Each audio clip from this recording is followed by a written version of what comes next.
அனைவருக்கும் வணக்கம்.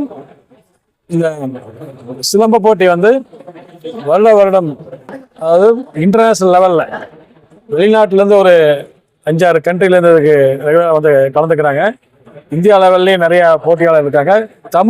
நம்ம தமிழகத்தில் வந்து அனைத்து மாவட்டங்கள்லேருந்து மாணவர்கள் பல்லாயிரக்கணக்கான பேர் இதில் கலந்து இது வருடம் நம்மளுடைய இந்த கலை வந்து தமிழக பாரம்பரிய கலை.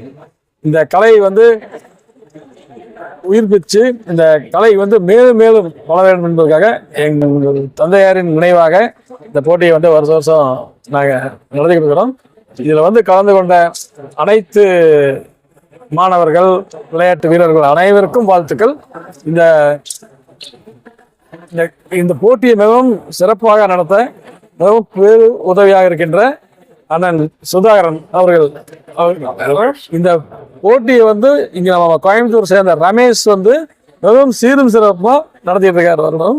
அவர் அனைவருக்கும் இந்த போட்டி நடத்த காரணம் இருந்த அனைத்து நிர்வாகத்தினர் அனைவருக்கும் நன்றி, வாழ்த்துக்கள். மாவட்டங்கள் கலந்து வணக்கங்க. இது 7வது 10வது வருஷம் நம்ம நேஷனல் நடத்தி 7வது சர்வதேச போட்டி. நான் ரமேஷ்குமார், ஃபைட்டர்ஸ் அகாடமி ஐஆர்சிக செக்ரட்டரி, உலக சிலம்ப சங்கத்தின் சர்வதேச செயலாளராக இருக்கேன். இது பார்த்தீங்கன்னா நம்ம குழந்தைகளை ஊக்கப்படுத்துறதுக்குமே அவங்க இன்டர்நேஷனல் லெவலில் நம்ம ஒரு என்ன கற்றுக்கலாம் அடுத்தவங்ககிட்ட கற்றுக்கிறதுக்காக இது யூஸ் ஆகுது. சிலம்பத்தை பொறுத்தளவுக்கு நம்ம பாரம்பரிய கலை, உங்களுக்கு தற்பாதுகாப்பு பாரம்பரியம், சரிங்களா, நம்ம ரத்தத்தோட கலந்த ஒரு கலை. அதை அடுத்த கட்டத்துக்கு கொண்டு போக நம்ம அடுத்த வளர்ச்சி அடுத்த மாநிலம் தமிழ்நாட்டோட தாண்டி அடுத்தடுத்த மாநிலங்களுக்கு கொண்டு போகிறதுக்கும் அடுத்த நம்ம ரத்த சொந்தங்கள் மலேசியா, சிங்கப்பூர், இந்தோனேசியாவிலாம் நம்ம தமிழர்கள் இருக்காங்க.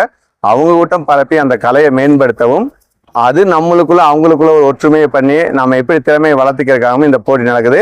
இந்த போட்டியில் பார்த்தீங்கன்னா மலேசியா, ஸ்ரீலங்கா, இந்தோனேசியா 3 நாடுக்கு இப்போ சிலம்ப கலந்துருக்காங்க. நாளைக்கு கராத்தேல 5 நாடு கலந்துக்குவாங்க. அது இல்லாமல் தமிழ்நாடு ஃபுல்லாக எல்லா டிஸ்ட்ரிக்ட்லேருந்து வந்திருக்காங்க. அது மட்டும் இல்லாமல் கேரளா, கர்நாடகாவிலேருந்துமே தமிழர் பாரம்பரியம் மிக்கவங்க நிறைய வந்து கலந்துக்கிறாங்க. சுமார் 1000 பேர் இப்போ கலந்துருக்காங்க. போட்டிகள் பொறுத்தளவுக்கு வயது அடிப்படையிலும் தனித்திறமையும் அது இல்லாமல் தொடுமுறை, சரிங்களா, இப்போ பள்ளிக்கல்வித்துறையில தொடுமுறை பண்ணிட்டு இருக்காங்க. ஸோ தொடுமுறை ரெண்டு பிரிவு அடிப்படையில் வயதின் அடிப்படையில் நடக்குது. இதில் வெற்றி பெற்ற மாணவர்களுக்கும் சான்றிதழும் பதக்கங்களும் தோல்வியாளர்களை உற்சாகப்படுத்துவதற்கான சிறப்பு பரிசுகளும் வழங்கப்படுகிறது.